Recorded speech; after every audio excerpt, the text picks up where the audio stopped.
Dios les bendiga a todos. Leemos en Gálatas capítulo 2, versículos 4 y 5. Y esto a pesar de los falsos hermanos introducidos a escondidas, que entraban para espiar nuestra libertad que tenemos en Cristo Jesús, para reducirnos a esclavitud, a los cuales ni por un momento accedimos a someternos para que la verdad del Evangelio permaneciese en vosotros, con vosotros. Bendito el nombre del Señor. Estamos pasando de lo que es las Escrituras a la fe en nuestro Señor Jesucristo, haciendo la diferencia entre el verdadero Evangelio y el Evangelio diferente. ¿Cuál es la diferencia? Que el Evangelio verdadero es libertad y el Evangelio diferente es esclavitud. Esclavitud a ritos, esclavitud a ceremonias, esclavitud a cosas externas. Como le dijo Jesús a los fariseos, ustedes limpian lo de afuera del vaso. Por fuera se muestran impecables, se muestran limpios, se muestran santos, pero su interior está lleno de huesos de muerte. Es lo que le dijo el Señor a los fariseos. Y es lo que hace el Evangelio diferente. Lavar el vaso por fuera cuando por dentro están llenos de huesos de muerte. Entonces, ¿en qué debemos creer? Para que el vaso sea limpio por dentro. Creer en Jesucristo, nuestro Señor y nuestro Salvador. Como dice en Juan 1:12, recibirle al Señor, creer en su nombre. Y Dios nos da la potestad de ser hechos hijos de Dios. Somos nacidos de arriba, somos nacidos de lo alto. Por eso Jesús le dijo a Nicodemo, te es necesario nacer de agua y del Espíritu. Ahí el agua no habla de bautismo, lo repetimos una y otra vez para que el pueblo entienda que el verdadero evangelio no está compuesto por ritos ni por ceremonias, sino por la fe en nuestro Señor Jesucristo. Cuando habla de agua y espíritu, te es necesario nacer de agua y del espíritu, es una endiade que quiere decir una figura con dos nombres que van unidos, o sea, hacen una sola figura, que quiere decir agua espiritual. Jesús a Nicodemo le estaba diciendo que era necesario nacer de agua espiritual, del baño espiritual. Por eso en Romanos capítulo 6, versículos 3 y 4 dice que somos bautizados en su muerte y somos resucitados juntamente con él. También lo dice en Tito 3:5 y en Efesios 5:26. Está hablando de un baño espiritual, no está hablando del agua del bautismo H2O, no está hablando del agua material, sino que está hablando de un agua espiritual. Por eso Jesús le dijo a Nicodemo, te es necesario nacer de agua y del Espíritu. Te está queriendo decir que es una figura con dos palabras, con dos nombres, pero quiere decir una sola cosa, una sola figura, quiere decir agua espiritual. Porque el agua material no limpia el pecado, como algo material puede limpiar algo espiritual, como son los pecados del hombre, limpiar el alma se limpia con un agua espiritual, con un baño espiritual, es un bautismo espiritual. Por eso Juan el Bautista dijo, yo os bautizo con agua para arrepentimiento, pero viene uno detrás mío que es más poderoso que yo, él los bautizará en Espíritu Santo y fuego. Cuando habla también una endiade de ahí que dice Espíritu Santo y fuego, dando a entender que es un espíritu purificador. Fuego es purificador. El fuego da la figura de que purifica. Él los bautizará en espíritu, con espíritu purificador, en espíritu purificador. El Señor nos va a sumergir, nos va a lavar de todos nuestros pecados. Cuando creemos en Él, nuestros pecados son perdonados. Entonces dice que el Evangelio diferente nos quiere reducir a la esclavitud, nos quiere reducir a ritos, que uno puede salvarse por ritos, no. Uno se salva por la fe en Jesucristo. Vemos en Hechos capítulo 10, versículo 43 y 44 dice que nuestros pecados son perdonados y vamos a pasar lo que son la fe en Jesucristo, su sangre y el perdón de los pecados.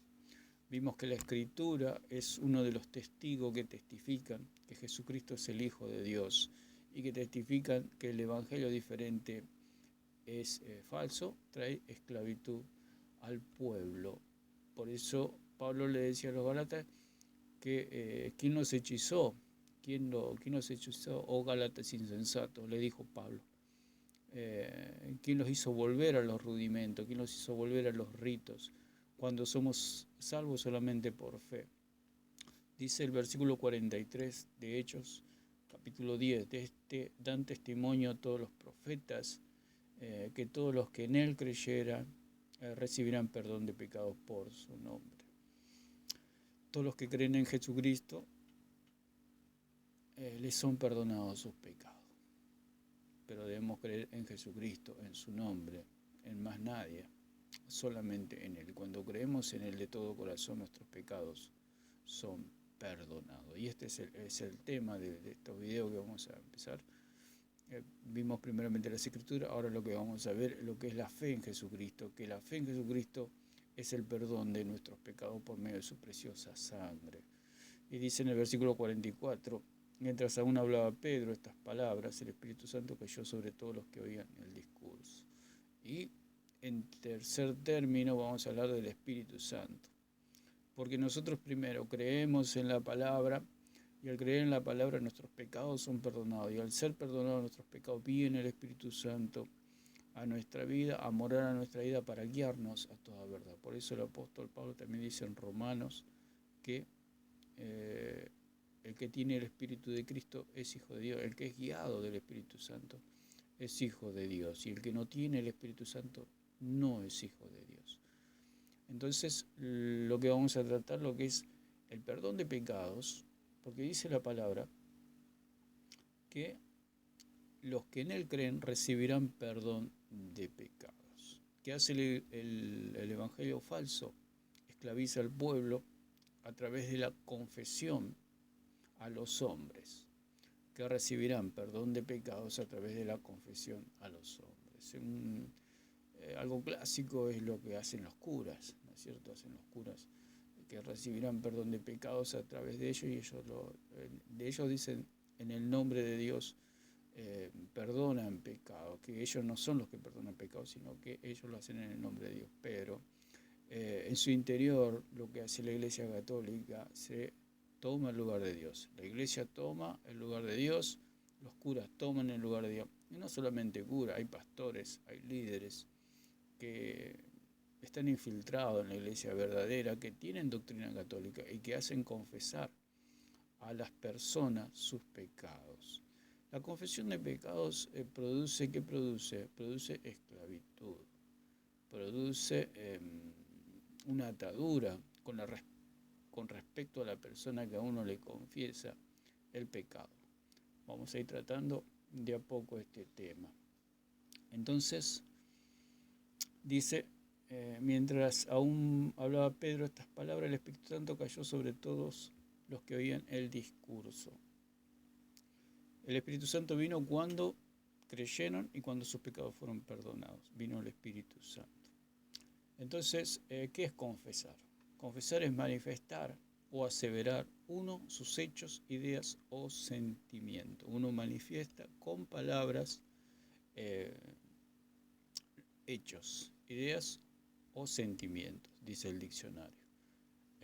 Otra excepción es reconocer y declarar obligado por algún motivo lo que sin ello no reconocería ni declararía. O sea, confesión también significa que uno habla por imposición y puede decir cosas que si no fuera por la imposición no las diría. Eso es una confesión también.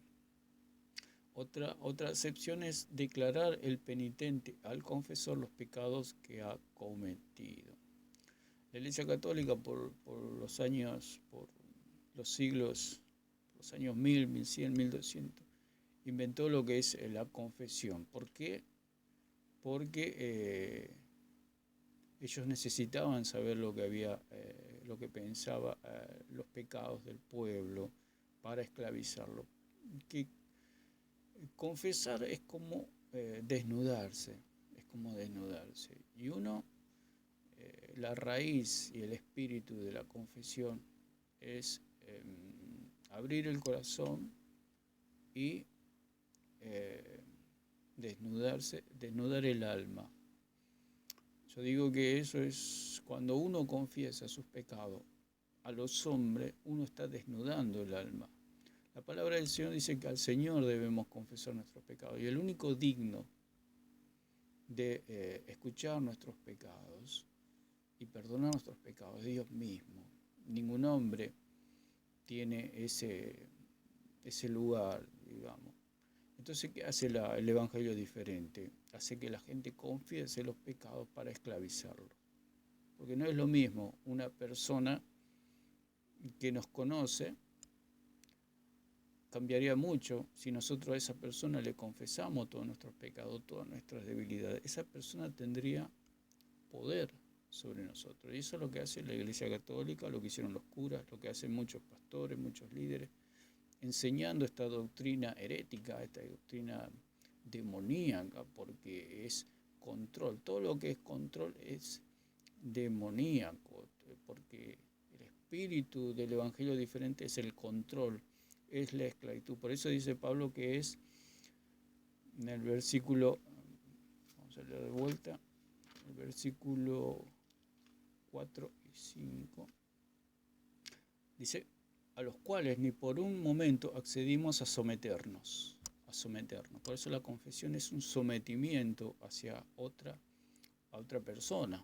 Dice en el Salmo 32, 5, vamos a leer un poquito más adelante, lo que íbamos a hablar, el Salmo 32, 5, pero lo vamos a leer ahora. Dice, mi pecado te declaré y no encubrí mi iniquidad.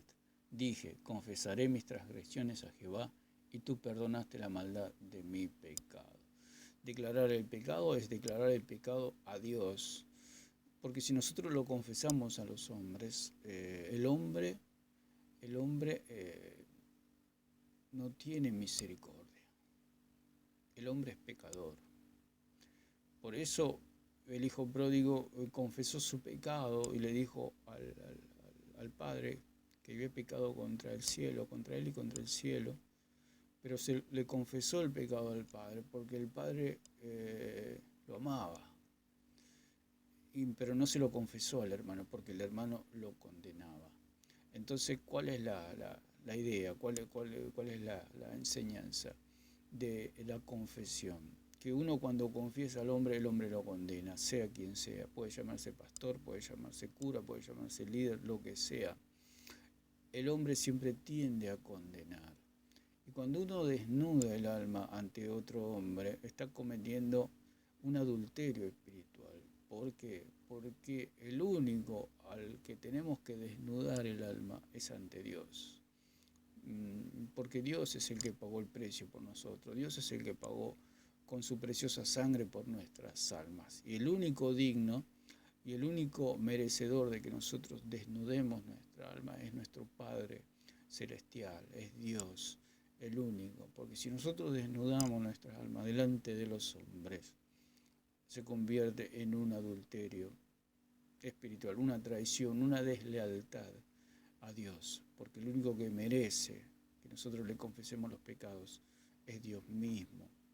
Porque Él es nuestro Creador, Él es nuestro Salvador, Él es nuestro Señor, Él es nuestro todo. Entonces, ¿qué hace la Iglesia Católica a través de los curas y a través de pastores que practican esta doctrina católica, que es una doctrina oscura?